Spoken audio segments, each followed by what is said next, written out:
1940s और 1950s वो दौर था जब इस दुनिया में ताकतवर तरीन ममालिकों ने अपने शहरों में अपने लोगों में एक खौफ पाया। एक ऐसा खौफ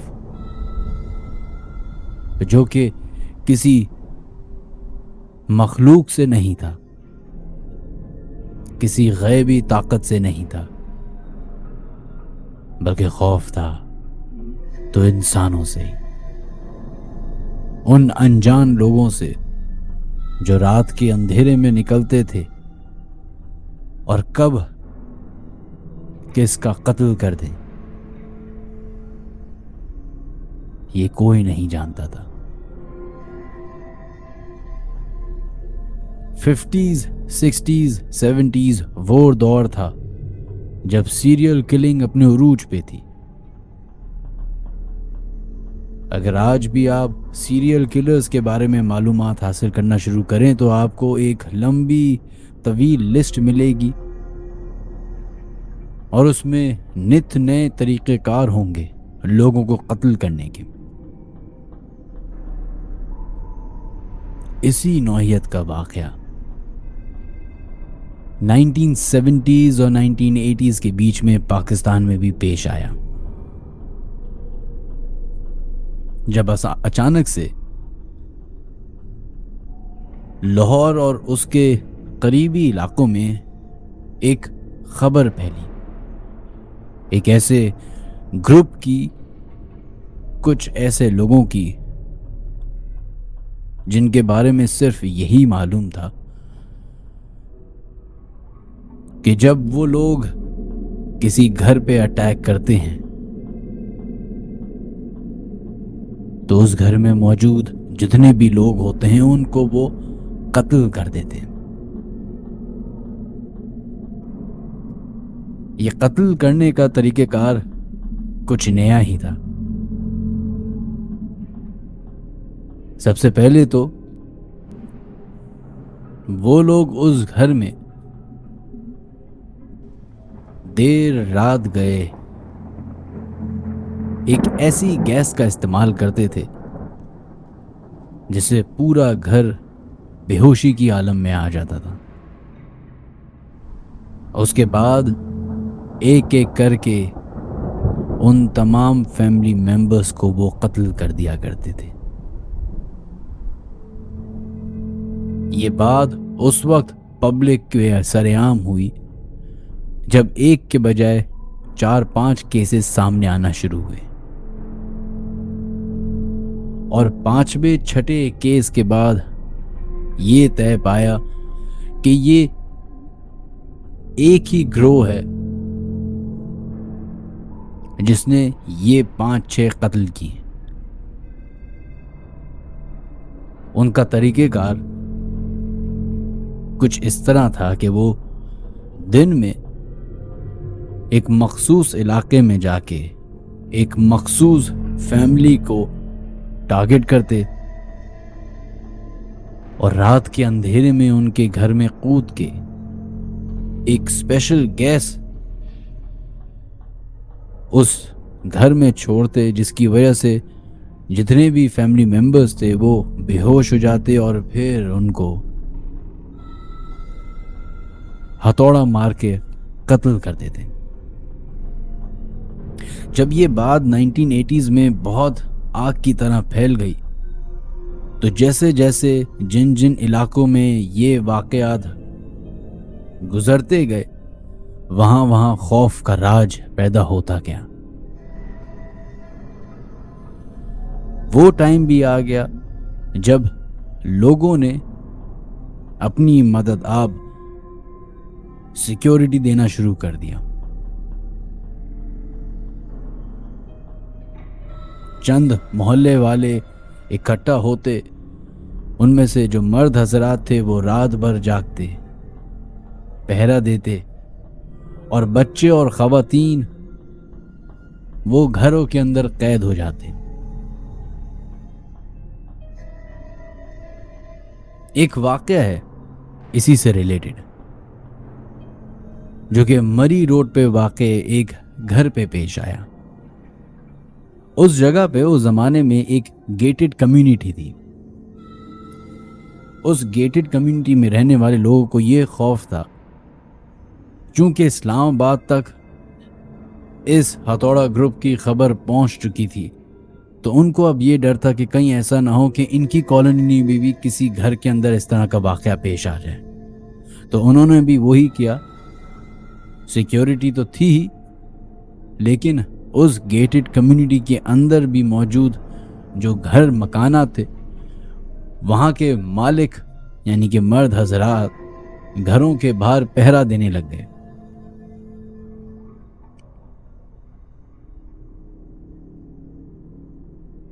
एक रात इसी तरीके से कुछ मर्द हजरात घरों का पहरा दे रहे थे कि उनको उस गेटेड कम्युनिटी के बाहर कुछ शोर सुनाई दिया। जैसे ही वो गेट से बाहर पहुंचे तो वहां पे लोगों का हुजूम एक घर की तरफ जमा हुआ था। जब पता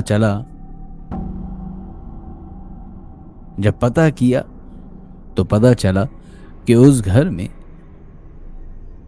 चंद मिनट पहले ही एक गाड़ी को देखा गया आते हुए, जिसके अंदर से चंद मर्द हजरात निकले और उन्होंने उस घर के बाहर लगे हुए रोशनदान में लटक के एक गैस का पाइप डाला और साथ में एक गैस सिलेंडर भी मौजूद था। अभी वो ये कार्रवाई डालने ही वाले थे कि बाहर मौजूद एक राहगीर ने जब उनको देखा तो शोर मचा दिया। ये तकरीबन रात के 3 बजे का टाइम था। उस वक्त ये मरी रोड और ये इलाका इतना गुंजान नहीं था। जब उस राहगीर ने शोर मचाया और आसपास के गांव से लोग थोड़े से जागना शुरू हुए, तो वो हजरात फौरन गाड़ी में बैठे और कहा जाता है कि जिस स्पीड से वो गए, अगर उनकी गाड़ी के सामने 30-40 लोग भी आ जाते तो शायद वो भी उस गाड़ी के तले रोन दिए जाते। उस गाड़ी का और उसमें मौजूद लोगों का उस वक्त तो कुछ पता ना चला, लेकिन जब ये खबर उस गेटेड कम्युनिटी में मौजूद उन मर्द हजरात को मिली तो खौफ के मारे वो और परेशान हो गए, ये सोच सोच के कि आज ये वाकया होने से तो बच गया, लेकिन कब तक। थोड़े ही दिन बाद लाहौर में एक घर में एक वाकया पेश आया जहां पे तकरीबन उस फैमिली के 9 लोगों को हथौड़े के वार से कत्ल कर दिया गया। ये वही कहानी की कड़ी थी जो खौफ की एक लहर पूरे शहरों में फैल चुकी थी।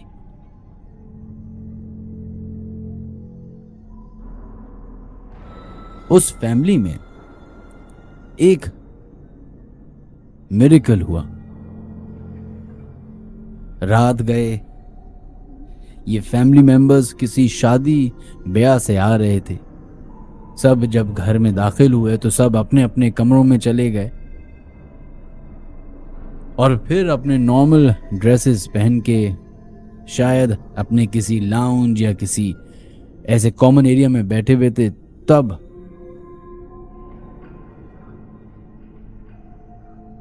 वहां पे उन्होंने एक मीठी सी स्मेल फील की। उस स्मेल को सूंघते ही वो तमाम लोग बेहोश हो गए और उसके बाद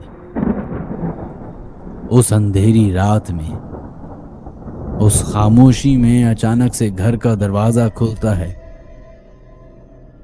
और बताया ये जाता है कि 4 लोग दाखिल होते हैं और एक एक करके उन तमाम फैमिली मेंबर्स को हथौड़े से कत्ल कर देते हैं। मिरेकल ये हुआ कि उस फैमिली में एक छोटा बच्चा भी शामिल था जो शायद किसी वजह से बेहोश ना हो सका। और जब ये वाकया पेश आ रहा था तो वो उस वक्त अपने बेड के नीचे छुपा हुआ दुबका हुआ ये सब कुछ देख रहा था। उस पे इतना गहरा असर हुआ कि जब तक वो बच्चा जिंदा रहा वो किसी से कुछ ना कह सका। ये 1980s में वाकया पेश आया था। उसके बाद ये ग्रुप, ये लोग, ये कत्ल करने वाले वहशी दरिंदे कहाँ गए, किधर गए, कौन थे, किसी को कुछ नहीं मालूम। उसके बाद दिन महीनों में बदले, महीने सालों में बदले और लोग भूलते चले गए इस वाक़े को। लेकिन हिस्ट्री हमेशा रिपीट करती है और यही चीज दोबारा 1990s में कराची में देखी गई, जब अचानक से ये खबर फिर फैलना शुरू हुई कि कराची के शहर में एक ऐसा ग्रोह आया है जो लोगों को कत्ल कर रहा है और उनका भी वारदात का तरीक़ाकार कुछ इसी नौइयत का था। पहले वो एक फैमिली मेंबर्स को, घर को टारगेट करते, फिर उनको बेहोश करते और फिर एक एक करके उनको कत्ल कर देते।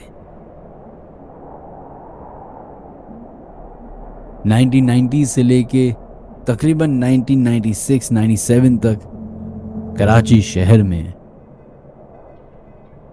हर महीने कोई इस तरह की वारदात पेश आती थी। उस ज़माने के जो लोकल अखबार थे वो भरे पड़े होते थे इस तरह की खबरों से।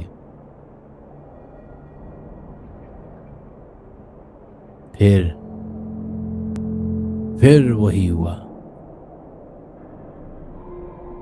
इतना शोर शराबे के बीच में वो ग्रोह दोबारा से गायब हो गया, बगैर कोई निशानी छोड़े। खौफ की बात यह है कि अभी चंद साल पहले खबरों में और अखबार में एक छोटी सी खबर चली और खबर ये चली कि पंजाब के एक शहर में एक ही घर के 12 लोगों को कत्ल कर दिया गया है और उनको कत्ल करने का जो औजार था वो कोई गन या कोई चाकू नहीं था, बल्कि हथौड़ा ही था। कौन है ये लोग, किस वजूहात की वजह से वो ये हरकत करते हैं और आज तक क्यों नहीं पकड़े गए?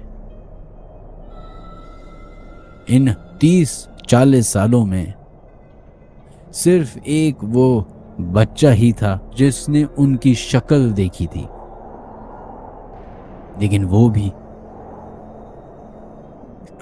कोई मदद नहीं कर पाया। आज भी 1980s और 1990s से ताल्लुक रखने वाली जनरेशन इस ग्रुप के बारे में जानती है और ये कहना गलत नहीं होगा कि शायद उसके चंद मेंबर्स आज भी जिंदा हैं।